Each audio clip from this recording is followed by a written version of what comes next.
মানুষ আপনাকে জিজ্ঞেস করবে কিয়ামত সম্পর্কে।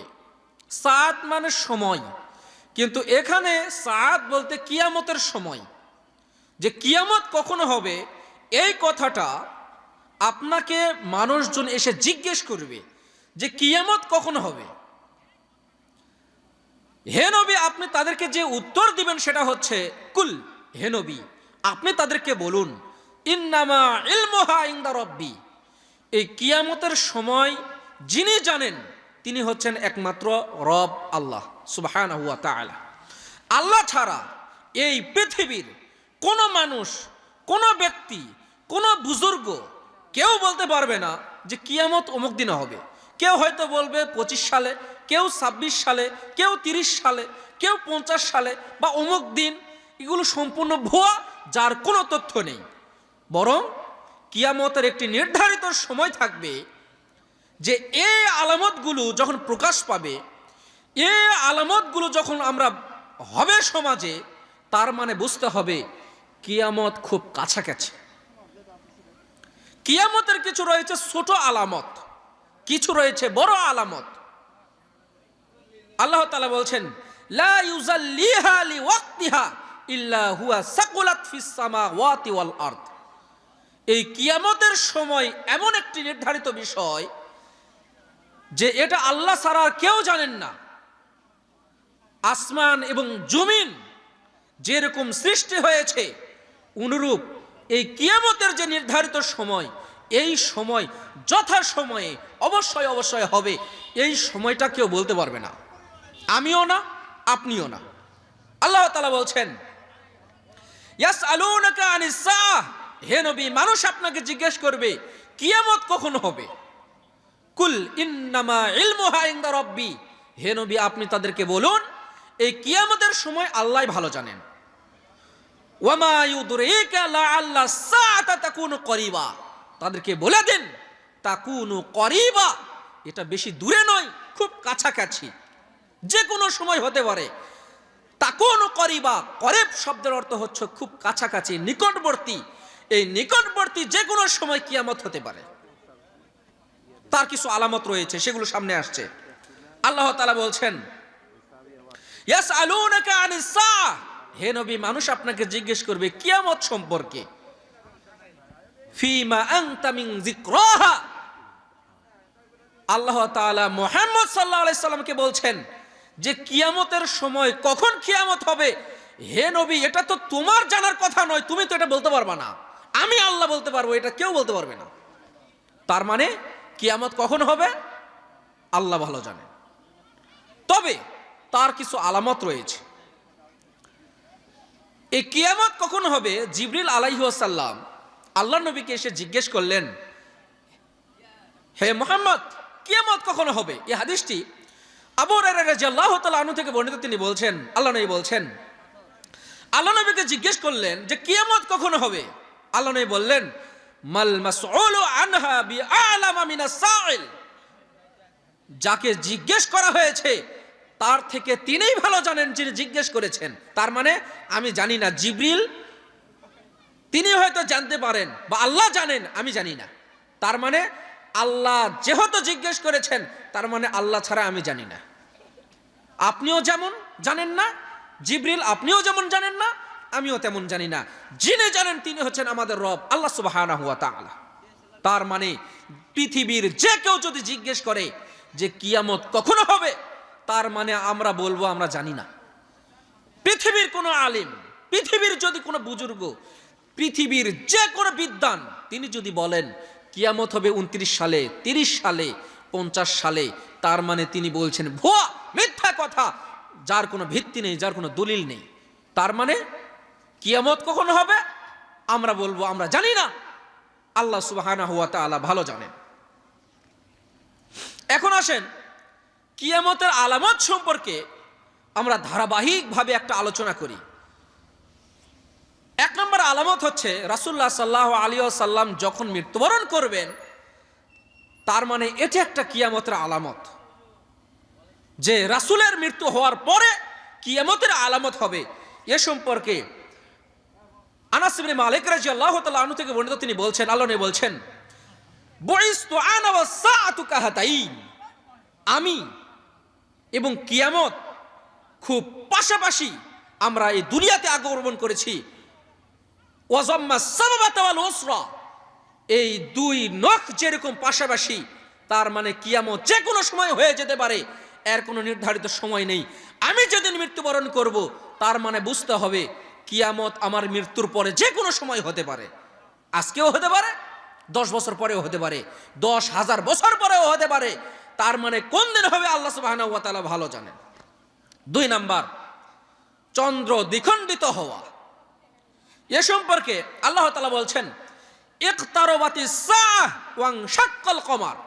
আল্লাহ তাআলা এই আয়াতের মধ্যে যে কথাটি বলছেন সেটা হচ্ছে মক্কার কাফের মুশরিকরা মুহাম্মদ সাল্লাল্লাহু আলাইহি সাল্লামের কাছে এসে বললেন, হে মুহাম্মদ, আপনি যদি সত্য নবী হয়ে থাকেন তাহলে আপনি আমাদেরকে জানিয়ে দিন যে কিয়ামত কখন হবে।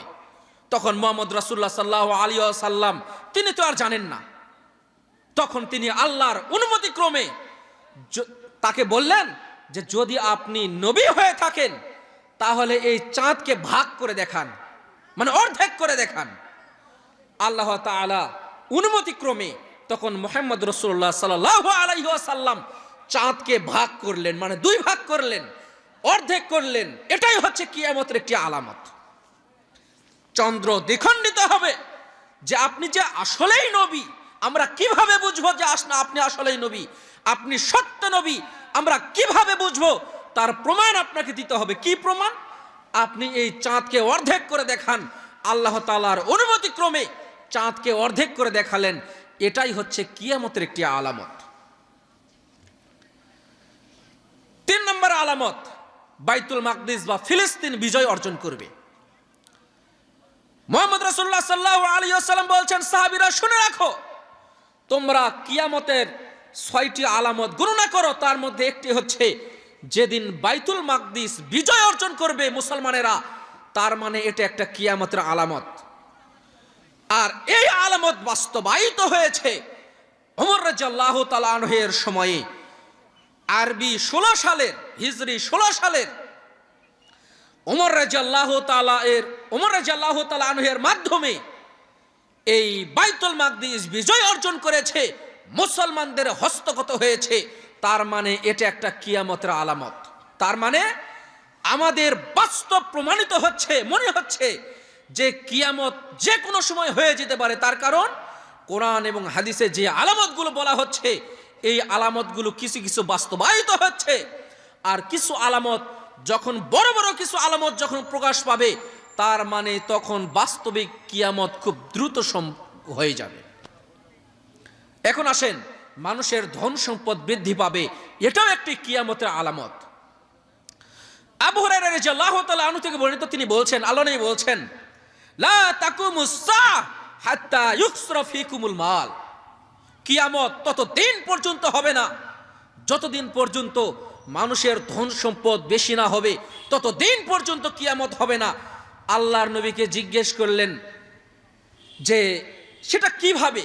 তখন আল্লাহ নবী বললেন যে মানুষের ধন সম্পদ এত পরিমাণে হবে, ফায়াফিজু হাত্তা ইউহিম্মা রাব্বাহু, যে মানুষের ধন সম্পদ এত পরিমাণে বেশি হবে যে মানুষ তাদের সম্পদ নিয়ে অন্য গরিব মানুষদেরকে দিতে যাবে।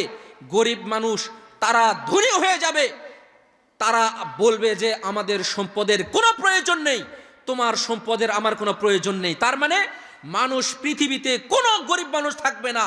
যেদিন কোনো গরিব মানুষ থাকবে না সেদিন হবে কিয়ামত। তার মানে আমাদের সমাজে এই আলামতটিও প্রকাশ পেয়েছে। বিভিন্ন শাসকের সময়ে এরকম প্রমাণিত হয়েছে যে সেই শাসকের সময়গুলোতে মানুষের ধন সম্পদ যখন তারা দান সাদাকা করতে গরিব মানুষের কাছে নিয়ে গিয়েছে, হঠাৎ গরিব মানুষ ধনী হয়ে গিয়েছে, তাদের কাছে নিয়ে গিয়ে বলছে আমাদের এই সম্পদগুলোকে তোমরা গ্রহণ করো। তারা বলছে আমাদের সম্পদের আর কোনো প্রয়োজন নেই, আমাদের অনেক সম্পদ আছে।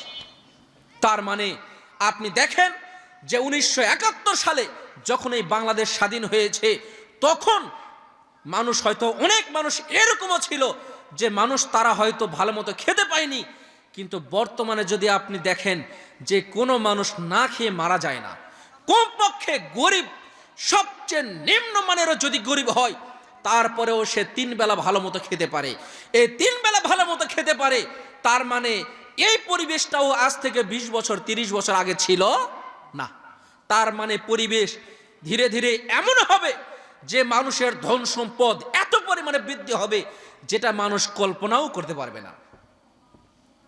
আল্লাহ নবী বলছেন, ইয়াতি আলান নাসি জামানুন লা ইউবালিল মারউ মা খাযা মিনহু আমিনাল হালাল আমিনাল হারাম।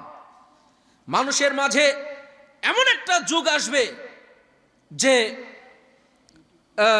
এটা অন্য আরেকটা হাদিস, যে আল্লাহ নবী বলছেন যে মানুষের এমন একটা সময় আসবে যে মানুষ তার দান সাদাকা নিয়ে তারা বিভিন্ন মানুষের কাছে যাবে, যারা গরিব মানুষ তাদের কাছে যাবে তারা দান সাদাকা করার জন্য। আমার অনেক সম্পদ রয়েছে, আমি ওই গ্রামে গেলাম, আমার মনে হচ্ছে যে ওই গ্রামে মনে হয় গরিব মানুষ রয়েছে। আজকে আপনি নিয়ত করলেন যে আগামীকাল আমি ওই গ্রামে যাব, যাওয়ার পরে আমি মানুষকে এই সম্পদগুলো দিব।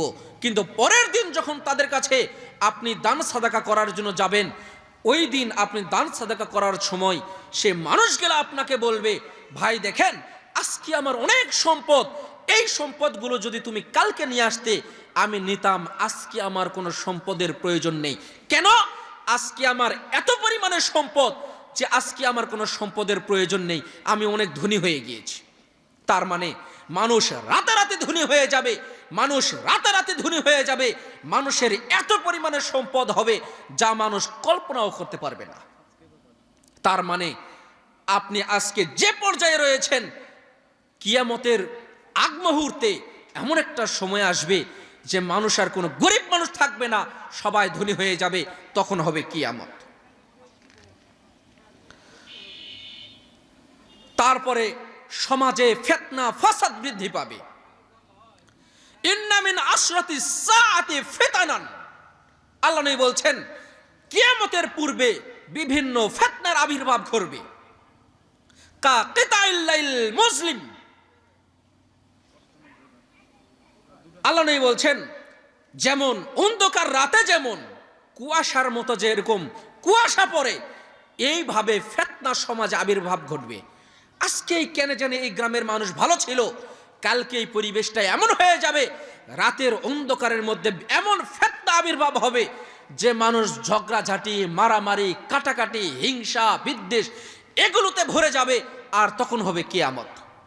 আল্লাহ নবী বলছেন ইউসবিহু রাজুলু মুমিনান ওয়া ইউমসি কাফিরান, মানুষ সকালবেলা ঈমান নিয়ে সকাল করবে কিন্তু সন্ধ্যায় কাফের অবস্থায় সন্ধ্যা করবে। মানুষ সকাল করবে মুমিন অবস্থায়, আমি সকালে আল্লাহর নাম নিয়ে দোয়া পড়ে আল্লাহর প্রতি বিশ্বাস নিয়ে আমরা সকাল করলাম, সারা দিন চলে গেল, সন্ধ্যার সময় এমন কাজ করব যে আমাদের ভেতরে আর ঈমান থাকবে না, আমরা সবাই কাফের হয়ে যাব। আল্লাহ নবী বলছেন ওয়ায়াবিউ ফিহা আকওয়ামুন খালাফাহুম বিআরজিম মিনাদ দুনিয়া, মানুষ অল্প কয়েকটা টাকার বিনিময়ে তার ঈমানটাকে বিক্রি করে দিবে, তার দিনটাকে বিক্রি করে দিবে। আপনি আজকে ঈমানদার ব্যক্তি, কিন্তু এমন একটা কিয়ামতের সময়ে এমন একটা পরিবেশ আসবে যে মানুষ অল্প কিছু টাকার বিনিময়ে তার ঈমানটাকে বিক্রি করে দিবে। যা হয়ে যাক হয়ে যাক, টাকা তো পেয়েছি, এরকম একটা পরিবেশ আসবে। তার মানে কিয়ামতের আগে মানুষ আর কোনো ঈমানদার থাকবে না, সবাই সব কাফের হয়ে যাবে। কেন? অন্ধকার রাত্রের মতো যেরকম শিশির পড়ে, এই যে এখন শীতের সময়, এখন একটু শিশির পড়ছে, বাহিরে যান আপনার মনে হয় গাটা, এই যে উপরে সামিয়ানা দেওয়া হয়েছে, কেন? আপনার উপরে যেন শীতের শিশিরটা না পড়ে। ওখানে দেখেন ঘাসের উপরে শিশির পড়েছে, এখানে পড়েনি, কেন? উপরে সামিয়ানা দেওয়া রয়েছে। অনুরূপ ফিতনা এমন ভাবে আবির্ভাব হবে সমাজে, মানুষ আর ঈমানদার থাকবে না, সবাই সব কাফের হয়ে যাবে। অল্প কিছু টাকার বিনিময়ে তার ঈমানটা বিক্রি করে দিবে, যে আমার এই টাকারই তো প্রয়োজন, আমি যা হবে হবে, আমি ঈমানটা বিক্রি করে দিই। এরকম একটা পরিবেশ চলে আসবে। আমানতের খিয়ানত করবে মানুষ। আবু হুরায়রা রাদিয়াল্লাহু তাআলা আনহু থেকে বর্ণিত, তিনি বলছেন, আল্লাহ নবী বলছেন, আল্লাহর নবীকে একজন সাহাবী প্রশ্ন করলেন, আল্লাহ নবী কিয়ামত কখন হবে। আল্লাহ নবী তার কথা গুরুত্ব দিলেন না। তখন সাহাবীগণ বলছেন যে আল্লাহ নবী মনে হয় তোমার কথা শুনতে পাইনি। আবার কিছু কিছু সাহাবী বলছেন আল্লাহ নবী মনে হয় তোমার এই কথাতে মনে হয় রাগ করেছেন যে তুমি কেন এই প্রশ্নটা করলা।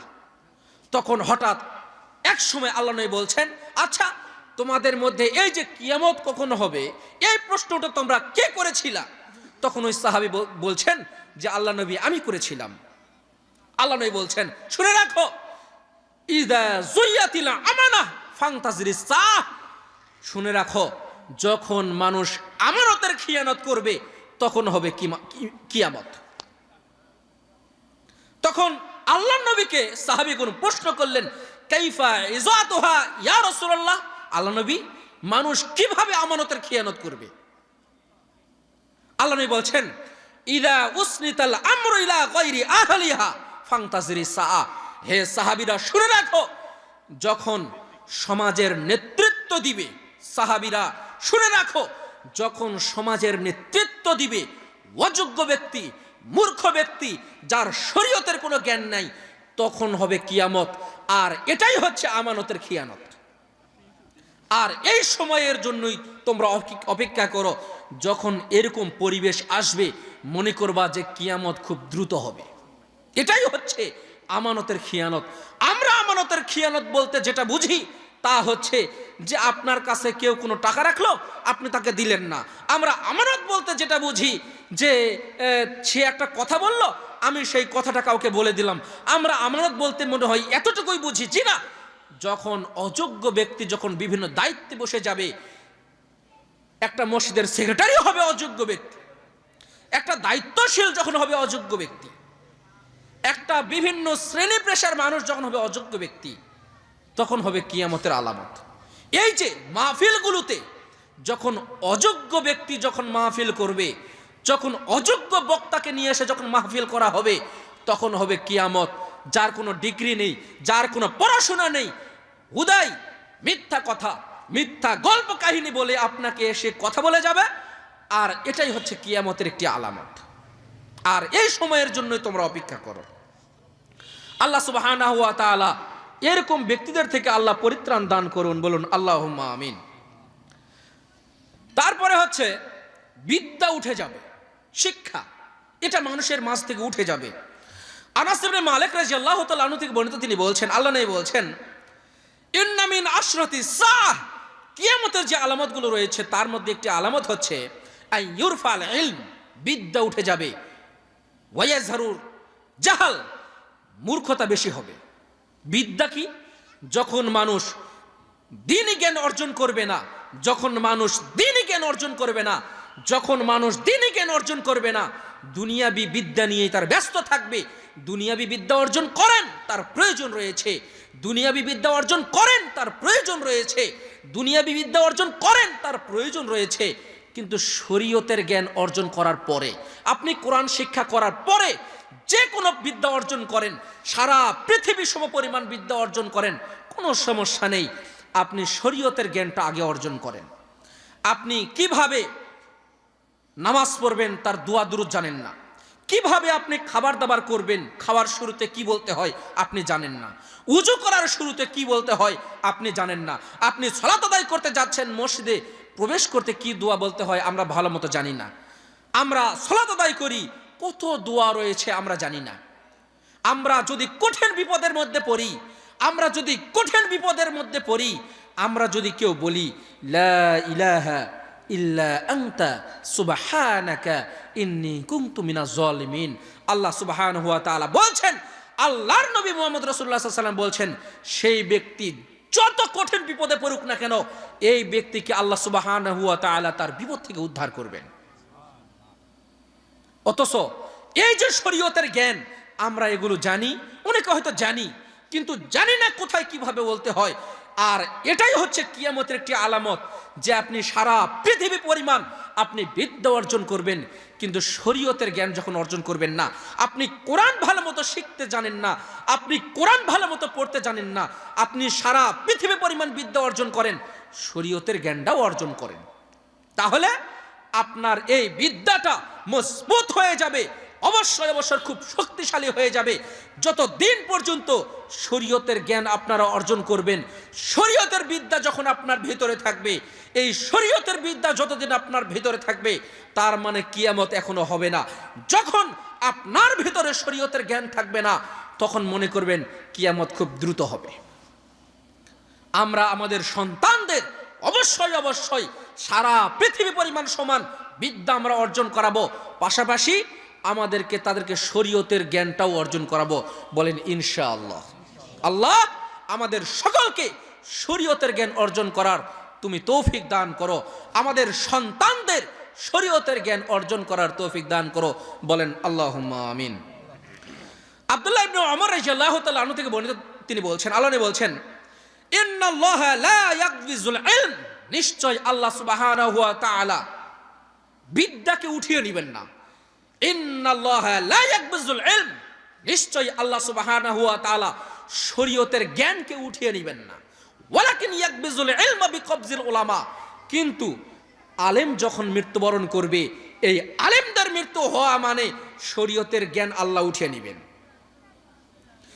ইত্তাখাযান নাসু রুউসান জুহালান ফাসুইলু ফাফতাউ বিগাইরি ইলম, যখন শরীয়তের জ্ঞান শিক্ষা করার মতো কোনো আলেম পৃথিবীতে থাকবে না, যখন শরীয়তের জ্ঞান অর্জন করার মতো কোনো বিদ্বান পৃথিবীতে থাকবে না, যখন কোনো আলেম পৃথিবীতে থাকবে না, তখন আল্লাহ সুবহানাহু ওয়া তাআলা তখন এই পৃথিবীতে এমন এমন বিদ্বান তৈরি করে দিবেন, মানুষ মূর্খ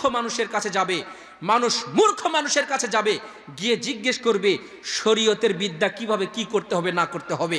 আর এটাই হচ্ছে কিয়ামতের একটি আলামত, যে পৃথিবীতে কোনো আলেম থাকবে না শরীয়তের জ্ঞান জানে, শরীয়তের জ্ঞান যার ভিতরে রয়েছে, এরকম আলেম পৃথিবীর কারো থাকবে না, পৃথিবীর কোনো মানুষের ভিতরে থাকবে না। যখন মানুষ মূর্খ মানুষকে গিয়ে জিজ্ঞেস করবে যে এটা কিভাবে করতে হবে, সালাত কিভাবে পড়তে হবে, এই দোয়া কখন পড়তে হবে, কিভাবে ওযু করতে হবে, কিভাবে সালাতে কোন কোন দোয়া পড়তে হবে, কিভাবে কোন জায়গায় কি কি দোয়া পড়তে হবে, এটা যখন আপনি এমন একটা মানুষের কাছে গিয়ে জিজ্ঞেস করবেন, একটা মূর্খ মানুষ যার শরীয়তের কোনো জ্ঞান নাই, যাকে জিজ্ঞেস করছেন উনি কোরআন হাদিসের তেমন পারদর্শী নয়, আপনি তাকে গিয়ে জিজ্ঞেস করছেন, ও এখন চিন্তা করছে আমাকে জিজ্ঞেস করলো, আমি যদি তাকে একটা কোনো না কোনো উত্তর না দেই, তাহলে সে মনে করবে আমি ছোট আলেম, আমি কিছু জানি না, তাকে কিছু একটা বলি, অথচ সমাজের মানুষ মনে করবে এটাই হচ্ছে শরীয়ত। কিন্তু আমরা কি মনে করলাম, অযোগ্য ব্যক্তিকে জিজ্ঞেস করলাম, ও চিন্তা করছে যদি আমি উত্তর না দেই তাহলে মনে করবে আমি ছোট আলেম, এজন্য কিছু একটা বলি। এরকম হয় না? কি যে বললো আমরা বুঝতে পারলাম না, কিন্তু সে বলে যাচ্ছে আর আমরা শুনে যাচ্ছি, চোখ দিয়ে পানি ঝরাচ্ছি, আমরা মনে করছি আরে কি সুন্দর করে বলল, আমার মনটা ভর্তি হয়ে গেল, আরে কত সুন্দর করে বলল, অথচ তার ভিতরে শরীয়তের জ্ঞান নেই। আর এটাই হচ্ছে কিয়ামতের একটি আলামত, যখন মানুষের ভিতরে শরীয়তের জ্ঞান থাকবে না, এটা হলো কিয়ামতের আলামত। আমি আবারও বলছি, সারা পৃথিবী পরিমাণ বিদ্যা অর্জন করেন, ইসলাম আপনাকে নিষেধ করেনি, কিন্তু কোরআন হাদিস আপনাকে জানতে হবে, কোরআন পড়া শিখতে হবে, হাদিসের বিভিন্ন অনুবাদ এখন রয়েছে, সে অনুবাদের বইগুলো আপনাকে পড়তে হবে। আপনি জানেন না, আপনি আপনার ছেলেকে বলেন বাবা তুমি পড়ো আমি শুনি, আপনার নাতিকে বলেন বাবা তুমি আমাকে পড়ো আমি শুনি, এভাবেও তো আপনি জ্ঞান অর্জন করতে পারেন। আপনি বলেন আমি পড়তে পারি না, আপনি আপনার সন্তানের মাধ্যমে, আপনি আপনার নাতিপুতির মাধ্যমেও তো আপনি জ্ঞানগুলো অর্জন করতে পারেন, আর এভাবেও তো আপনি বিদ্যা অর্জন করতে পারেন। আল্লাহ সুবহানাহু ওয়া তাআলা আমাদের সকলকেই শরীয়তের জ্ঞান অর্জন করার তৌফিক দান করুন, আল্লাহুম্মা আমিন। জুলুম নির্যাতনকারীর সংখ্যা বৃদ্ধি হবে, সমাজে দুর্বল শ্রেণীর মানুষ হবে বেশি, আর যারা বিভিন্ন দায়িত্বে থাকবে আপনার উপরে জুলুম করবে, অত্যাচার করবে, এটাও একটা কিয়ামতের একটি আলামত। তারপরে 11 নম্বর আলামত হচ্ছে জেনা ব্যভিচার বৃদ্ধি পাবে। আল্লাহ তাআলা বলছেন লা তাকরাবু জিনা ইন্নাহু কানা ফাহিশা ওয়া সাআ সাবিল, তোমরা জেনার নিকটবর্তী হয়ে না। আরে জেনা করা তো দূরের কথা, আল্লাহ তাআলা বলছেন তোমরা জেনার কাছেও যেও না, জেনার নিকটবর্তী হয়ে না, ইন্নাহু কানা ফাহিশা। স্বামী বাড়িতে নেই, মনে করছে স্ত্রী ভালোই রয়েছে, স্ত্রী আরেকজনের সাথে পরকীয়া করে। স্ত্রী মনে করছে আমার স্বামী ভালোই রয়েছে, ওর স্বামী আরো 10টার সাথে পরকীয়া করে। এভাবেই চলছে সারা পৃথিবীতে। সিস্টেমটা কেমন? সব দোষ স্ত্রীর, পুরুষের কোনো দোষ নেই। আল্লাহ সুবহানাহু ওয়া তাআলা এরকম পরিবেশ হওয়া থেকে আল্লাহ আমাদের রক্ষা করুন, বলুন আল্লাহুম্মা আমিন। সামুরা ইবনে জুনদুব রাদিয়াল্লাহু তাআলা আনহু থেকে বর্ণিত, তিনি বলছেন, আল্লাহ নবী বলছেন, আল্লাহ তাআলা আমাকে স্বপ্নে দেখালেন যে ফাআতাইনা আলা মিসলি তান্নূর, যে আমাকে একটা চুলার নিকটবর্তী নিয়ে যাওয়া হলো, যার মুখটা হলো ছোট কিন্তু ভিতরে হচ্ছে বিরাট বড়। ফাহসিবুহু আন্নাহু কানা ইয়াকুল, আর আল্লাহ নবী বলছেন ফাইদা ফিহি লাগাতুন ওয়া আসওয়াত, তার ভিতরে এমন অবস্থা হচ্ছে যে মানুষ শুধু চিৎকার করছে, হাউমাউ করে চিৎকার করছে, এরকম একটা শব্দ শোনা যাচ্ছে। ফাইদা ফিহি রিজালুন ওয়া নিসাউন, আর তার ভিতরে রয়েছে নারী এবং পুরুষ। ফাইদা ফিহি রিজালুন ওয়া নিসাউন, তার ভিতরে রয়েছে নারী এবং পুরুষ। ওয়াইদা হুম ইয়াতিহিম লাহাবুন মিন আসফালা মিনহুম, আল্লাহ নবী বলছেন যে যখন সেই আগুনগুলোকে উত্তপ্ত করা হচ্ছে তখন আরো চিৎকার করছে তারা। যখনই আগুনগুলোকে উত্তপ্ত করা হচ্ছে তারা চিৎকার করছে, হাউমাউ করে চিৎকার করছে তারা। ফাইদা আতাহুম যালিকাল লাহাবু যাওযাও, আল্লাহ নবী বলছেন যে আল্লাহ নবী জিজ্ঞেস করলেন এরা কারা? এই যে এত কঠিন ভাবে তাদেরকে শাস্তি দেওয়া হচ্ছে, এরা কারা? তখন আল্লাহর নবীকে তারা বললেন এরা হচ্ছে আপনার সেই উম্মত যারা জিনা করত। এরা হচ্ছে আপনার সেই উম্মত যারা জিনা করত, সেখানে ছেলেও থাকবে, সেখানে মেয়েও থাকবে। পৃথিবী এমন একটা জায়গা যে আল্লাহ খুব সুন্দর করে পৃথিবীটাকে সাজিয়েছেন, দেখলেই মন ভরে যায়। কত জিনিস রয়েছে আমাদের মন ফুর্তি করার জন্য, কিন্তু কিয়ামতের ভয়াবহতা, জাহান্নামের ভয়াবহতা এটা এমন, যদি আমরা চোখে দেখতে পারতাম আমরা মনে হয় গুনাহের কাছাকাছি যেতাম না। আনাস ইবনে মালিক রাদিয়াল্লাহু তাআলা আনহু থেকে বর্ণিত, তিনি বলছেন, আল্লাহ নবী বলছেন, ইন্না মিন আশরাতি সাআহ, কিয়ামতের একটি অন্যতম আলামত হচ্ছে আই ইউজহারু জিনা, যে জিনা বেশি হয়ে যাবে। গাধা যেমন গাদির সাথে জিনা করে লজ্জা বোঝে না, অনুরূপ নারী এবং পুরুষ জিনা করবে, তারা লজ্জা বুঝবে না। ওই যে আপনি পার্কে চলে যান, ওই যে আপনি পার্কে চলে যান, ওখানে দেখবেন একটা ছেলে একটা মেয়ে প্রকাশ্যে তারা জেনার কাজ করছে, কেউ বলে না। কেন? কিছু বললেই আপনাকে তারা ধরবে, আপনাকে তারা শায়েস্তা করে দিবে। তাদেরকে আপনি কি শাসন করবেন? আপনাকে শাসন করে ছেড়ে দিবে। এই বুড়া মানুষ তুমি চলে যাও, এই ছেলে তুমি চলে যাও, আমরা যা ইচ্ছা তাই করি, তুমি কিছু বলতে পারবো না। এই যে রাস্তাঘাটে চিপাই চাপাই, রাস্তার সাইডে, এখনই আপনি বিভিন্ন দেশে যান, আমেরিকায় যান, বিভিন্ন দেশে যান, দেখবেন যে প্রকাশ্যে তারা হারাম রিলেশনের কাজ করছে, হারাম কাজ করছে, কেউ তাদেরকে কিছু বলে না। কেন? কিছু বললেই সমস্যা, কেউ তাদেরকে কিছু বলবে না। এজন্য আল্লাহ যে বাংলাদেশে আমাদেরকে কত সুখে রেখেছে, কমপক্ষে তাদের থেকে আমরা অনেক সুখে রয়েছি। আল্লাহ ওটা একটা সুখ তো দিয়েছেন। মুসলমান হিসেবে আল্লাহ আমাদেরকে যে সৃষ্টি করেছেন এটা আরেকটা নিয়ামত। কেন? আপনি মুসলমান হিসেবে আপনার মুখে আল্লাহ দাড়ি দিয়েছেন। দাড়ি যদি কোনো পুরুষ কোনো কারণে নাও রাখে, কিন্তু আপনার ভেতরে এমন একটা লজ্জা রয়েছে যে কমপক্ষে আপনি ওই কাজগুলো থেকে দূরে থাকেন। কেন? আপনার ভিতরে রক্ত রয়েছে, আপনার একটা রক্তের একটা তেজ রয়েছে, আপনার একটা সম্মান রয়েছে। না না, আমি এগুলো কাজ করব না। কেন? এগুলো খারাপ, মানুষ খারাপ বলবে। এই যে দুনিয়া, কতদিনের জন্য আমরা আছি, আমি এগুলো কাজের জন্য আমার কাজের ধারে কাছেও যাব না। তার মানে জেনা যখন ছড়িয়ে পড়বে, এমনভাবে ছড়িয়ে পড়বে যে মনে হয় ঘরে ঘরে হয়ে যাবে, আর এটা হলো কিয়ামতের একটি আলামত। 12 নম্বর হচ্ছে সুদ, এটার সংখ্যা বৃদ্ধি পাবে। খুব কঠিন আসলে, বাস্তবতা যে এত কঠিন, এটা কিন্তু বাস্তব যে মানুষ যারা বিভিন্ন সুদের উপর টাকা নেয় তারা অনেক কষ্ট করে নেয়। এটা আমি বুঝি কিভাবে।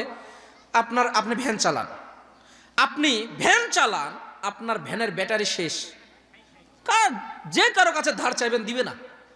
অথচ ওই ব্যক্তি যখন জমি কিনতে যাবে দেখবেন যে কত টাকা, টাকার অভাব নেই, কিন্তু এটা আসলে দুনিয়া, এটা বাস্তবিকই।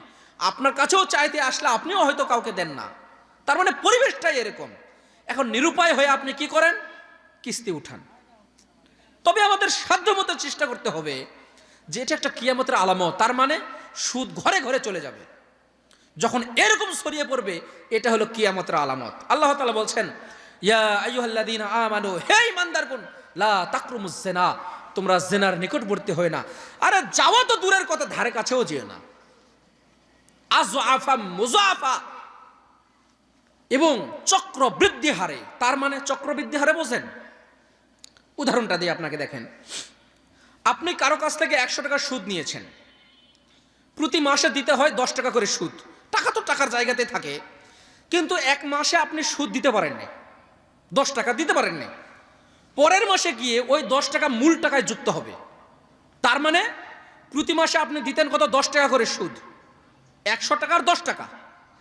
আর পরের মাসে গিয়ে আপনাকে দিতে হবে 11 টাকা, ওই 10 টাকার আবার 1 টাকা দিতে হবে। এটা হলো চক্রবৃদ্ধি হারের সুদ। আল্লাহ নবী বললেন যে সুদ তো খাওয়া দূরের কথা, আল্লাহ বললেন সুদ তো খাওয়া দূরের কথা, তোমরা সুদ তো খাবাই না, চক্রবৃদ্ধি হারেও নয়। চক্রবৃদ্ধি হারে বুঝছেন? মানুষ সুদ খায় কিভাবে দেখেন। আপনারা যারা এইভাবে বিভিন্ন মানুষ যারা এভাবে নিয়েছেন বা এরকম ভাবে আপনারা যারা জানেন, তারা কিন্তু এই বিষয়গুলো আপনারা বুঝতে পারবেন যে 7,000 টাকা নিয়েছিলেন, বাড়তে বাড়তে বাড়তে বাড়তে 35,000, 40,000, 50,000 হয়ে গেছে। তো কিভাবে হলো? এই চক্রবৃদ্ধি হারে হওয়ার কারণে হয়েছে। আল্লাহ এদেরকে হেদায়েত দান করেন, বলেন আমিন। আনাস রাদিয়াল্লাহু তাআলা আনহু বলছেন, ইন্না মিন আশরাতিস সাহ আন ইউযহারু রিবা, কিয়ামতের একটি অন্যতম আলামত হচ্ছে যে সুদ, এই সুদের সংখ্যা বৃদ্ধি পাবে, ঘরে ঘরে হয়ে যাবে। তারপরে গান বাজনা, গায়িকা, নর্তকী, এগুলোর সংখ্যা বৃদ্ধি পাবে। উমামা রাদিয়াল্লাহু তাআলা আনহু থেকে বর্ণিত, তিনি বলছেন, আল্লাহ নবী বলছেন, লা তাবিউল কায়নাত ওয়ালা তাশতারুহুন্না, তোমরা নর্তকী, গায়িকা, যারা নাচ গান করে, এদেরকে ক্রয় করো না, বিক্রিও করো না, এটা হারাম, নিষিদ্ধ। মানুষ যারা অশ্লীল কাজ করে, অন্যায় কাজ করে, আচ্ছা দেখেন আমি আপনাকে বলি, আপনি একজনের নাচ দেখতেছেন, আপনি একজনের নাচ দেখতেছেন, ভালো লাগে না? ভালো লাগে না? ভালো লাগে তো। আচ্ছা, ও যে কোমর দুলে দুলে সুন্দর করে নাচছে, আপনি তার পেট দেখতে পান, তার পিঠ দেখতে পান, তার কোমর দেখতে পান, তার পায়ের গোছা দেখতে পান, তার বিভিন্ন শরীরের অঙ্গ প্রত্যঙ্গ দেখতে পান। আচ্ছা, ওটা যদি আপনার মেয়ে হয়, আপনাকে ভালো লাগবে? আপনাকে কি ভালো লাগবে? আপনাকে যেমন ভালো লাগবে না, অনুরূপ মনে করেন এটা দেখাও হারাম। আল্লাহ আমাদের এগুলো থেকে বিরত রাখার তৌফিক দান করেন, বলেন আল্লাহুম্মা আমিন। মদ পান বেশি হবে। আনাস ইবনে মালিক রাদিয়াল্লাহু তাআলা আনহু থেকে বর্ণিত, তিনি বলছেন, আল্লাহ নবী বলছেন, ইন্না মিন আশরাতি সাহ আন ইউশরাবাল খামর, আল্লাহ নবী বলছেন যে মদ পান যখন বেশি হয়ে যাবে, এটা হলো একটা কিয়ামতের যে আলামতগুলো রয়েছে তার মধ্যে অন্যতম একটা আলামত। আল্লাহ নবী বলছেন, মুদমিনুল খামর কাআবিদ ওয়াসহান, যারা মদ পান করে, যারা মদ পান করে মূর্তি পূজা করলে যেরকম গুনাহ, যারা মদ পান করে মূর্তি পূজা করলে যেরকম গুনাহ, অনুরূপ মদ পান করলে সেই গুনাহ হবে। মদ পান কোনটা? যেটা আপনাকে নেশা সৃষ্টি করে, এটাই হলো মদ। যেটা আপনাকে নেশা সৃষ্টি করে, এটাই হলো মদ। আল্লাহ এই মদ খোর থেকে বিরত রাখার তৌফিক দান করুন, বলেন আল্লাহুম্মা আমিন। আমরা খাবো না, আমরা এর সঙ্গীও হব না। আপনি ভালো মানুষ যারা খায় না তাদের কাছাকাছি থাকেন, আপনি যাদের সাথে ঘোরাফেরা করেন যারা মদ খায়, এদের সাথে যদি ঘোরাফেরা করেন, 2 দিন খাবেন না, 3 দিন খাবেন না, কিন্তু আপনি একদিন না একদিন তাদের ওই খেয়ে যাবেন। বন্ধু বান্ধব তো একটু খাও, একটু খাও, একটু খেতে খেতে খেতে খেতে আপনার অভ্যাস হয়ে যাবে। তো আল্লাহ এরকম শ্রেণীর বন্ধু থেকে আল্লাহ আমাদের পরিত্রাণ দান করুন, বলুন আল্লাহুম্মা আমিন। এরা বন্ধুরূপী শয়তান, যে কোনো সময় আপনাকে ধোঁকা দিয়ে আপনাকে শয়তানের খাতায় নাম লেখাবে। ওই মদ খাওয়া মানে কি? মূর্তি পূজা করা। মূর্তি পূজা করলে যেরকম একটা গুনাহ, মদ পান করলে আল্লাহ নবী বলছেন সেই রকম গুনাহ। মসজিদ নিয়ে মানুষ গর্ব করবে। মসজিদ আল্লাহর ঘর, সালাত আদায় করি, মানুষ একটা করে টাকা, 100 টাকা, 500 টাকা, 200 টাকা, 1000 টাকা, লাখ টাকা এইভাবে দিয়ে দিয়ে মানুষ মসজিদ তৈরি করে। এখন অনেকেই বলবে যে হুজুর, তাহলে কি আমরা মসজিদ সুন্দর করা যাবে না? বিভিন্ন ডিজাইনের টাইলস, বিভিন্ন সুন্দর যেগুলো করা যাবে না? হাদিসে আসেন, আনাস ইবনে মালিক রাদিয়াল্লাহু তাআলা আনহু থেকে বর্ণিত, তিনি বলছেন, আল্লাহ নবী বলছেন, লা তাকুমুস সাআহ, কিয়ামত ততদিন পর্যন্ত হবে না, হাত্তা ইয়াতাবাহান নাসু ফিল মাসাজিদ, মানুষ যতদিন পর্যন্ত মসজিদের চাকচিক্য নিয়ে গর্ব না করবে ততদিন পর্যন্ত কিয়ামত হবে না।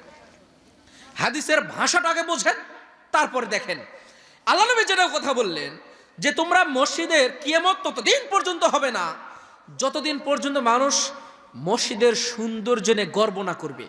আচ্ছা, আল্লাহ নবী কি এখানে বললেন যে মসজিদের সৌন্দর্য করা হারাম? কি বললেন? মসজিদের সৌন্দর্য নিয়ে গর্ব না করবে। বলবে যে ওদের মসজিদের থেকে আমাদের মসজিদের চাকচিক্য বেশি, ওদের মসজিদের থেকে আমাদের মসজিদ সুন্দর বেশি, ওদের মসজিদের টাইলসের দাম কম আমাদেরটার বেশি, ওদের মসজিদের ইটের দাম কম আমাদের মসজিদের ইটের দাম বেশি, ওদের মসজিদটা ছোট আমাদেরটা বড়, ওদেরটা 1 তলা আমাদেরটা 5 তলা। এই যে গর্ব, এই গর্ব করা হারাম। বুঝতে পারলেন?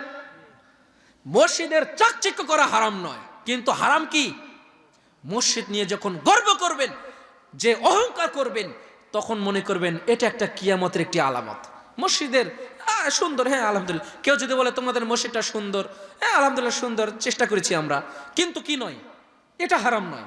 কিন্তু যখন কি করবেন, সবার সামনে গর্ব করে বলছেন, সবার সামনে একটা গর্ব করে যখন বলবেন, এটা হলো কি? এটা হলো কিয়ামতের একটি আলামত। আল্লাহ সুবহানাহু ওয়া তাআলা এরকম আলামত প্রকাশ পাওয়া থেকে পরিত্রাণ দান করুন। টাকা দিয়ে করেছেন আলহামদুলিল্লাহ, সালাত আদায় করেন আলহামদুলিল্লাহ, মন ভালো লাগে আলহামদুলিল্লাহ।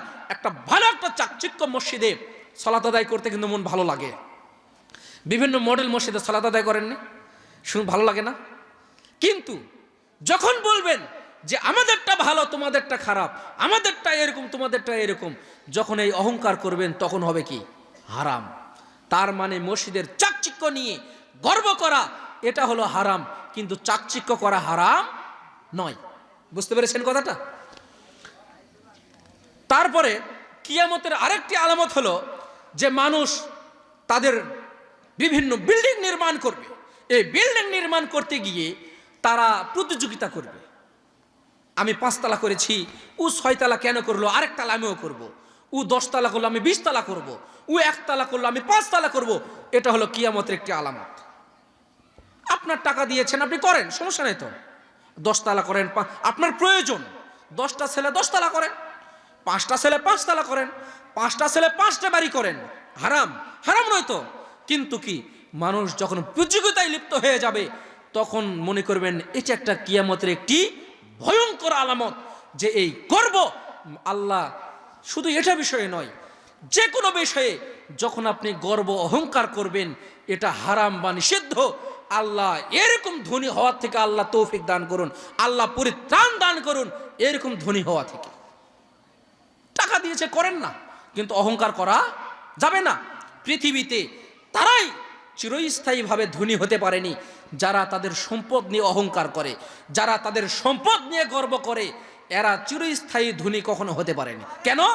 এটা হারাম বা নিষিদ্ধ। আল্লাহ সম্পদ দিয়েছে, যত ইচ্ছা করেন, কিন্তু অহংকার করা যাবে না।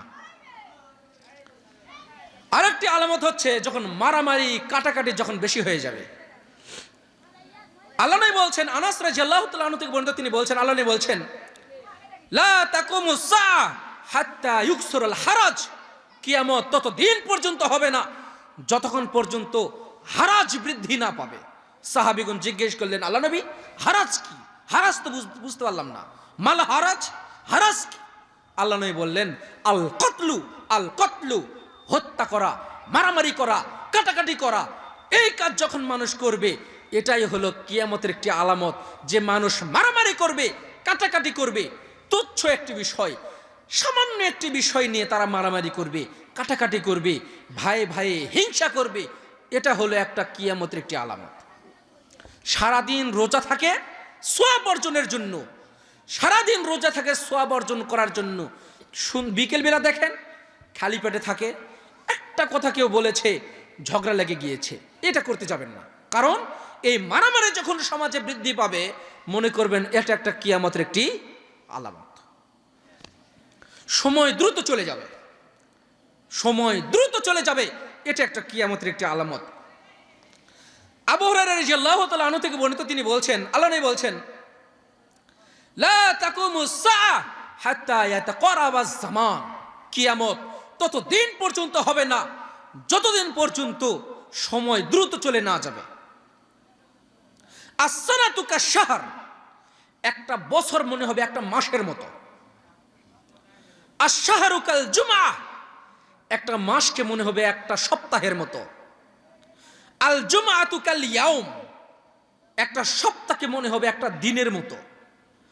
আল-ইয়াউমু কাস-সাআহ, একটা দিনকে মনে হবে একটা ঘন্টার মতো। আজকে কয় তারিখ? বলছে 30 তারিখ। হায় রে, সেই দিনে না শুনলাম 1 তারিখ, আজকে 1 তারিখ, তার মানে হঠাৎ চলে গিয়েছে। আজকে কি বার? বলছে বৃহস্পতিবার।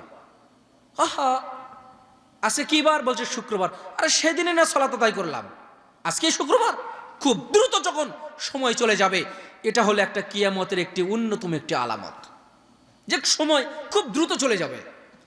আরে সেই দিনই মেয়েটাকে বিয়ে দিলাম, আজকেই তার একটা মেয়ে হয়েছে, তাকে বিয়ে দেওয়ার জন্য আমরা পাত্র খোঁজাখুঁজি শুরু করে দিয়েছি। সময় খুব দ্রুত চলে যাবে, আর এটা হচ্ছে কিয়ামতের একটি অন্যতম আলামত। আরে সেই দিনই আমার ওই ছেলেটা জন্মগ্রহণ করলো, আজকে তার মেয়েটা খোঁজার জন্য আমরা বের হয়েছি, তাই না? আমার নাতি সেই দিনই মনে হলো 10 বছর পরে বিদেশ গিয়েছে, তো আরে অমুকের মেয়েটা এত বড় হয়ে গিয়েছে, অমুকের ছেলেটা এত বড় হয়ে গেছে। তার মানে কি, সময় মনে হচ্ছে খুব দ্রুত চলে যাচ্ছে, আর এটাই হলো কিয়ামতের একটি অন্যতম আলামত। মানুষ শিরকে লিপ্ত হবে। শিরিক, শিরিকের গুনাহ কি? পৃথিবীতে যত পাপ রয়েছে সবচেয়ে ভয়ঙ্কর পাপ হচ্ছে শিরিকের পাপ। পৃথিবীতে একটা গুনাহ আল্লাহ ক্ষমা করেন না, সেটা কি? শিরিকের গুনাহ। সাওবান আল মাওলা রাদিয়াল্লাহু তাআলা আনহু থেকে বর্ণিত, তিনি বলছেন, আল্লাহ নবী বলছেন, লা তাকুমুস সাআহ হাত্তা তালহাকু কবায়রু মিল উম্মতি বিল মুশরিকিন, কিয়ামত ততদিন পর্যন্ত হবে না যতদিন পর্যন্ত আমার উম্মত শিরিকে লিপ্ত না হবে। কিয়ামত ততদিন পর্যন্ত হবে না আমার উম্মত যতদিন পর্যন্ত শিরিকে লিপ্ত না হবে। হাত্তা ইয়াবুদাল আওসান, এমন কি পরিবেশ এমন হয়ে যাবে তারা মূর্তি পূজা পর্যন্ত করবে। মুসলমান মূর্তি পূজা করবে। আপনারাই বলেন, মুসলমানের বিয়ে এমন একটা সময় ছিল সিঁদুর ছাড়া বিয়ে হয়নি। বলতে পারেন? অনেকে যারা বয়স্ক মানুষ তারা হয়তো বলতে পারবেন যে মুসলমানের বিয়ে সিঁদুর রাখতে হয়েছে, হয়নি? শাখা রাখতে হয়েছে। এই যে হিন্দু মহিলারা যে শাখাটা পরে, কি কথা ঠিক আছে না আমার? তাহলে দেখেন, মানুষ কি তখন ছিল না? তখন কি আলেম ওলামা ছিল না? তখন কি শরীয়তের জ্ঞান মানুষ জানতো না? জানতো, কিন্তু প্রকৃত শরীয়তের জ্ঞান না জানার কারণে তারা মুসলমানের বিয়েতে সিঁদুর পর্যন্ত রাখত। তার মানে কিয়ামত ততদিন পর্যন্ত হবে না যতদিন পর্যন্ত মানুষ শিরকে লিপ্ত না হবে। এমন একটা পরিবেশ আসবে, মুসলমানের ঘরের সন্তান কিন্তু তারা গিয়ে মূর্তি পূজা করবে, আর এটা কিয়ামতের আগে ঘটবে। আল্লাহ সুবহানাহু ওয়া তাআলা মূর্তি পূজা এরকম মুসলমান হওয়ার থেকে আল্লাহ আমাদের পরিত্রাণ দান করুন, বলুন আল্লাহুম্মা আমিন। তারপরে 21 নম্বর কিয়ামতের আলামত হচ্ছে যে ঘন ঘন বাজার হবে। আবু হুরায়রা রাদিয়াল্লাহু তাআলা আনহু থেকে বর্ণিত, তিনি বলছেন, আল্লাহ নবী বলছেন, লা তাকুমুস সাআহ, কিয়ামত ততদিন পর্যন্ত হবে না হাত্তা ইয়াতাকারাবাল আওসাক, যতদিন পর্যন্ত ঘন ঘন বাজার না হবে ততদিন পর্যন্ত কিয়ামত হবে না। আপনি বলেন, আপনার বাড়ি এখানে, 5 কিলোমিটার দূরে আপনি যাইতেন বাজার করতে, 10 কিলোমিটার দূরে যাইতেন বাজার করতে, এখন আপনার গেটের নিচেই ভ্যানওয়ালা এসে সবজি নিয়ে ডাকে, মাছওয়ালা এসে মাছ নিয়ে ডাকে, গোস্তওয়ালা এসে গোস্ত নিয়ে ডাকে। কার গোস্ত লাগবে, কার মাছ লাগবে, কার শাকসবজি লাগবে, আপনার ঘরের নিচেই বাজার হয়ে গেছে। 5 কিলোমিটারের মধ্যে আপনি হিসাব করেন যে 20 বছর আগে কয়টা বাজার ছিল আর এখন কয়টা বাজার। আরে এখানে একটা দোকানও ছিল না, এখন এখানে একটা বাজার। এখান থেকে 5 কিলোমিটার দূরে 4-5টা বাজার হয়ে গেছে। তার মানে কিয়ামত ততদিন পর্যন্ত হবে না, আরো ঘন ঘন বাজার হবে। এই ঘন ঘন বাজার না হওয়া পর্যন্ত কিয়ামত হবে না। তার মানে ঘন ঘন বাজার হবে, আর এটা হলো কিয়ামতের একটি অন্যতম একটি আলামত, যে খুব কাছাকাছি বাজার হবে। আপনি এই হাতের নাগালেই, হাতের কাছাকাছি আপনি সবকিছু পাবেন। তারপরে 23 নাম্বার হচ্ছে আত্মীয়তার সম্পর্ক মানুষ রাখতে চাইবে না। বন্ধু বান্ধব তার কাছে অনেক প্রিয় হবে বাপ মায়ের থেকে। বাপ মাকে কেন ভালো লাগে না? আর বাপ আর কামাই করতে পারে না, এজন্য আর ভালো লাগে না। ওর মাকে কেন ভালো লাগে না? ওর পিতা আর কামাই করে না, এজন্য ভালো লাগে না। বোনটাকে আর কেন ভালো লাগে না? পিতা আর কামাই করতে পারে না, এজন্য ভালো লাগে না। বন্ধুকে কেন ভালো লাগে? বন্ধুর টাকা আছে, বন্ধুর টাকা পয়সা রয়েছে, এজন্য বন্ধুকে ভালো লাগে। বন্ধু ছুট প্যান্ট টাই পরে, বন্ধুর সম্পদ রয়েছে, এজন্য বন্ধুটাকে ভালো লাগে। বাপটা বৃদ্ধ হয়ে গেছে, চলাফেরা করতে পারে না, বাপটাকে আর ভালো লাগে না। কেন? বাপ আর কামাই করতে পারে না, বয়স হয়ে গিয়েছে, দাড়ি পেকে গিয়েছে, পরিবেশটা এমনই। কেন? এটাই হলো দুনিয়ার একটা বাস্তবতা। আল্লাহ তাআলা বলছেন, ফাহাল আসাইতুম ইন তাওয়াল্লাইতুম আন তুফসিদু ফিল আরদ। ক্ষমতা লাভ করলে, ক্ষমতা পেলে সম্ভবত তোমরা পৃথিবীতে ফাসাদ, মারামারি, কাটাকাটি করবে এবং আত্মীয়তার সম্পর্ক ছিন্ন করবে। টাকা ছিল না তোমার টাকা হয়েছে, এর জন্য বাপকে আর ভালো লাগে না।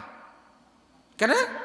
ও এখন যুবক, ছোটতে বাপ খাওয়াইতো, বাপের উপর দিয়ে সবকিছু করেছে, কিন্তু ও হয়ে গেছে এখন যুবক, বিবাহ করেছে, 35-40 বয়স, বাপ এখন হয়ে গেছে বৃদ্ধ, বাপকে আর ভালো লাগে না, এখন ওই সব। তার কারণ বাপকে ভালোবাসলেই টাকা দিতে হবে, বাপকে ভালোবাসলেই কিছু নিয়ে দিতে হবে, বাপকে ভালোবাসলেই ঔষধ নিয়ে দিতে হবে। আরে আপনার যদি টাকা পয়সা না থাকে সেটা একটা ভিন্ন কথা। আপনি চাচ্ছেন পিতাকে ভালোবাসতে, কিন্তু আপনি টাকার কারণে আপনি কুলাই উঠতে পারছেন না, আল্লাহ সেটা দেখছেন। কিন্তু প্রকৃতপক্ষে পিতাকে ভালোবাসতে গেলে টাকা দিতে হবে, ঔষধ কিনে দিতে হবে, সম্পদ দিতে হবে। এই নিয়ত করে যদি ভালো না বাসেন, তাহলে আমি আপনাকে বলছি, শুনে রাখেন, একদিন আপনিও বৃদ্ধ হবেন, সেই দিনের জন্য অপেক্ষা করেন। আপনার সন্তান আপনাকেও লাথি মারবে। আল্লাহ সুবহানাহু ওয়া তাআলা আত্মীয়তার সম্পর্ক ঠিক রাখার তৌফিক দান করুন, বলুন আল্লাহুম্মা আমিন। এরকম সন্তান আমাদের ঘরে যেন না থাকে, আল্লাহ সমিতি এই তৌফিক দান করো। যদি তার দ্বারা তার অমঙ্গল হয়, এরকম সন্তানকে দুনিয়াতে থেকে আল্লাহ তুমি উঠাই নাও, এতেই ভালো। আল্লাহ সুবহানাহু ওয়া তাআলা বলছেন যে এই যে আত্মীয়তার সম্পর্ক থাকবে না, এটা একটা কিয়ামতের একটি অন্যতম আলামত। যত দিন যাচ্ছে পরিবেশটা এরকম হচ্ছে না? ভাই ভাইয়ের মিল নেই, ভাই বোনের মিল নেই, বোনকে জমি দিতে চায় না, বাপ নিরুপায়। কেন? যে বাপ চিন্তা করছে যে বোনকে যদি জমি দিতে যায় তাহলে ছেলে হয়তো আর আমাকে ভালোবাসবে না, বোনকে যদি জমি দিতে যায় তাহলে ছেলেটা হয়তো আমাকে আর ভালোবাসবে না, এই জন্য আর বোনকে আর জমি দিতে চায় না। বাপ নিরুপায়। অনেকেই বলে যে মেয়েরা বাড়ির জায়গা পায় না, অনেকেই বলে মেয়েরা বাড়ির জায়গা পায় না। আমি আপনাদের বলছি, কোরআন হাদিস, পৃথিবীতে এমন করে কোরআন হাদিসে লেখা নেই যে মেয়েটা বাড়ির জায়গা পাবে না। আপনি আমাকে দেখান, আপনি দেখান আমাকে, আপনি দেখান, আমি মেনে নিব। আপনি দিতে পারেন না, সেটা আপনার ব্যর্থতা। আপনি দিতে পারেন না, সেটা আপনার সমস্যা, এটা কোরআন হাদিসের সমস্যা না। তবে শুনে রাখেন, আপনি যদি হজও করেন তাহলে এই মেয়েটাকে যে জমি দিলেন না, এটা হজ করে এই পাপ আল্লাহ মাফ করবেন না। কাবা ঘরের গিলাফ ধরে মাপ চাইলেও মাফ হবে না। আল্লাহ তৌফিক দান করুন, আল্লাহুম্মা আমিন। তারপরে বলছেন, আনাস ইবনে মালিক রাদিয়াল্লাহু তাআলা আনহু থেকে বর্ণিত, তিনি বলছেন, আল্লাহ নবী বলছেন, মান সাররাহু আই ইয়াবসুতা লাহু ফি রিজকি। কোন ব্যক্তি যদি চায় যে আল্লাহ তুমি আমার সম্পদ বৃদ্ধি করে দাও, মান সাররাহু আই ইয়াবসুতা লাহু ফি রিজকি, কোন ব্যক্তি যদি চায় আল্লাহ তুমি আমার সম্পদ বৃদ্ধি করে দাও, আও ইউনসা আলাহু ফি আসারি কাল ইয়াসিল রহিমাহু, যে তো কোন ব্যক্তি যদি চায় আল্লাহ তুমি আমার সম্পদ বৃদ্ধি করে দাও, যদি এটা কেউ চায় তাহলে সে যেন তার আত্মীয়তার সম্পর্ক ঠিক রাখে। কোনো ব্যক্তি যদি চায় আল্লাহ তুমি আমার সম্পদকে বেশি করে দাও, কোনো ব্যক্তি যদি চায় আল্লাহ তুমি আমার সম্পদকে বেশি করে দাও, তাহলে তারা যেন আত্মীয়তার সম্পর্ক ঠিক রাখে, পিতাকে যেন ভালোবাসে, বোনটাকে যেন ভালোবাসে, ভাইটাকে যেন ভালোবাসে, মাটাকে যেন ভালোবাসে। আপনার সম্পদ বেশি হবেই হবে ইনশাআল্লাহ। আল্লাহ আপনাকে হয়তো সম্পদ ধীরে ধীরে দিবেন, কিন্তু এই সম্পদটা আপনার দীর্ঘস্থায়ী হবে এবং মজবুত হবে। এই সম্পদ আল্লাহ ধ্বংস করবেন না। কিন্তু অন্যায়ভাবে যদি সম্পদ উপার্জন করেন, এই সম্পদটা পাওয়াতে আপনি হঠাৎ ধনী হয়ে যাবেন, কিন্তু দীর্ঘস্থায়ী আপনি ধনী হতে পারবেন না।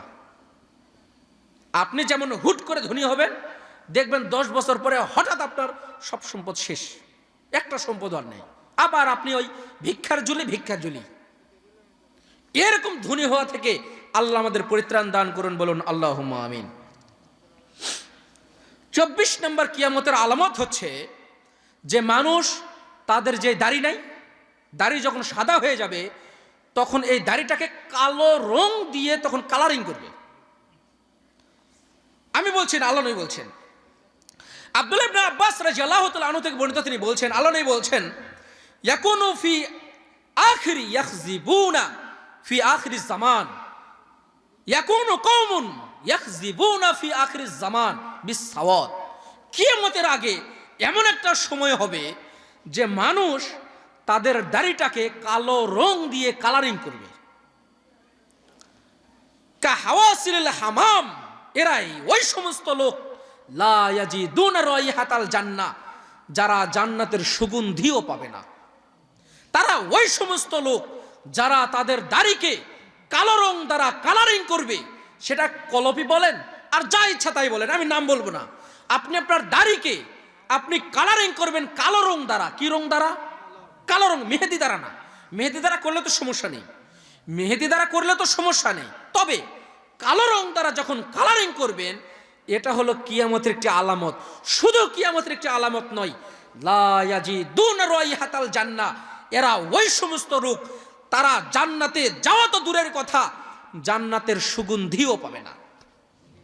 কত ভয়ঙ্কর কথা চিন্তা করছেন, কত ভয়ঙ্কর কথা চিন্তা করছেন।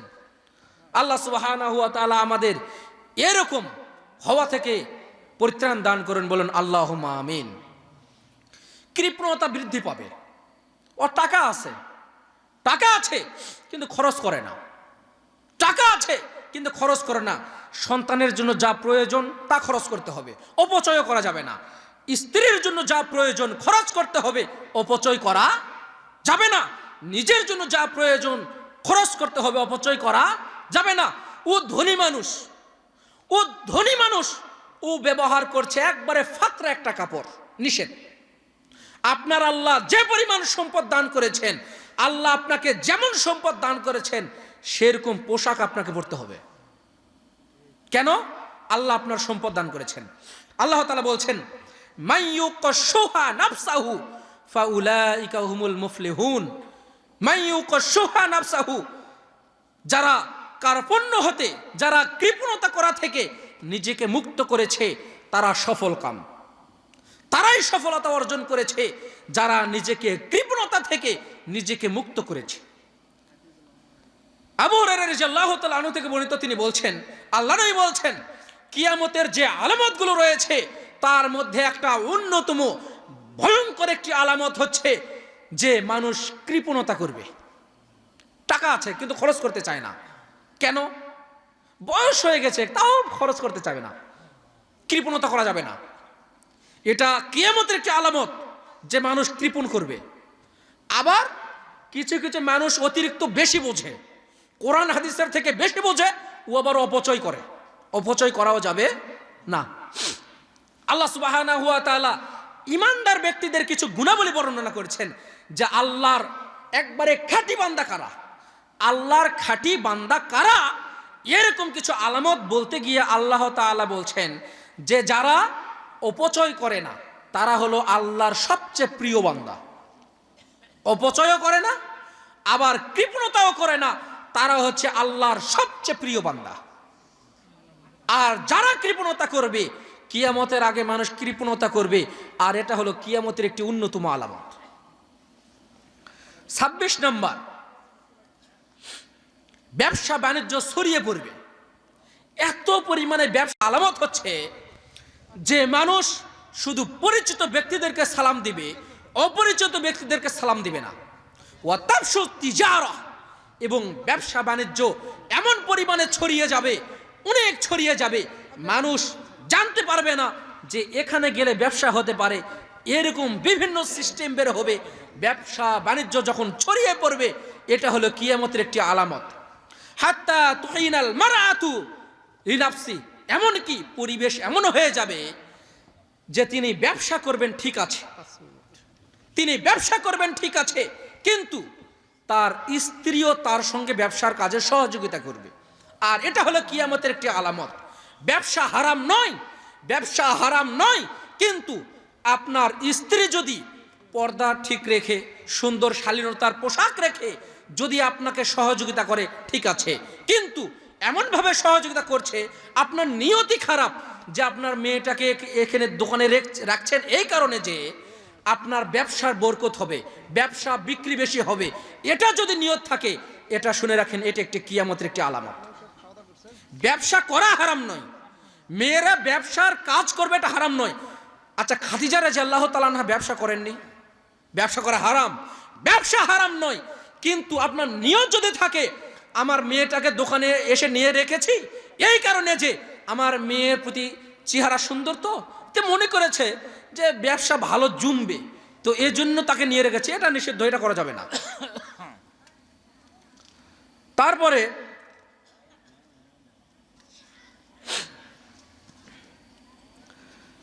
মুমিনের স্বপ্ন সত্যি হবে, এই হাদিসটা বলে আমি আমার আলোচনা শেষ। না, আলোচনা শেষ করে দিই। আচ্ছা, সংক্ষিপ্ত আকারে শুধু হাদিসটা বলে দিই, এটাই লাস্ট হাদিস। মুমিনের স্বপ্ন সত্যি হবে। আল্লাহ বলছেন যে কিয়ামতের পূর্বে যে যত সত্যবাদী, কিয়ামতের পূর্বে যে যত সত্যবাদী তার স্বপ্ন তত সত্য হবে। আল্লাহ বলছেন স্বপ্ন তিন ধরনের। আর রুইয়া সলিহাতু বুশরা মিনাল্লাহ, যারা সৎ মানুষ, যারা ভালো মানুষ, সত্য কথা বলে, এরা যেই স্বপ্ন দেখবে সেই স্বপ্নই সত্য হবে। আর রুইয়া তাহজিনুন মিনাশ শাইতান, আরেকটা হচ্ছে যে শয়তানের পক্ষ থেকে স্বপ্ন, ও ভালো মানুষ নয়, স্বপ্ন দেখেছে কিন্তু এটা সত্য স্বপ্ন নয়। আরেকটা হচ্ছে অরুইয়া মিম্মা ইউহাদ্দিসুল মারউ লিনাফসি, সারাদিন বিভিন্ন কল্পনা করে, বিভিন্ন কল্পনা করে, একটা মেয়েকে নিয়ে কল্পনা করে, মেয়েটা স্বপ্নের মধ্যে এসে বলছে, দেখাই দিচ্ছে যে আমাদের বিয়ে হচ্ছে, সারাদিন ওকে নিয়ে কল্পনা করে, কিন্তু স্বপ্নে দেখছে আমার বিয়ে হয়েছে। স্বপ্ন তো সত্য নাও হতে পারে, তার মানে সারাদিন তাকে নিয়ে কল্পনা করে, কিন্তু ওই স্বপ্ন সত্যি হবে। যারা যত সত্যবাদী তাদের স্বপ্ন তত সত্য হবে। আপনিও হতে পারেন, আমিও হতে পারি, যে কেউ হতে পারে। আল্লাহ সুবহানাহু ওয়া তাআলা, আমি আজকে প্রায় কিয়ামতের 31টি আলামত আপনাদের সামনে উপস্থাপন করলাম। আল্লাহ সুবহানাহু ওয়া তাআলা এই যে আলামতগুলো বলা হলো, এগুলো আপনাকে, আমাকে, আমাদের সকলকেই আমল করার তৌফিক দান করুন, আল্লাহুম্মা আমিন। এই বলে আজকের সংক্ষিপ্ত আলোচনা এখানে শেষ করছি। যারা আয়োজন করেছে, বিভিন্ন পরিশ্রম করেছে, আব্দুর রহমান ফাউন্ডেশনের উদ্যোগে আয়োজিত, আপনারা সকলে দোয়া করবেন, শুধু এই দোয়া করবেন যে আল্লাহ তাআলা যেন এটা জারি রাখেন এবং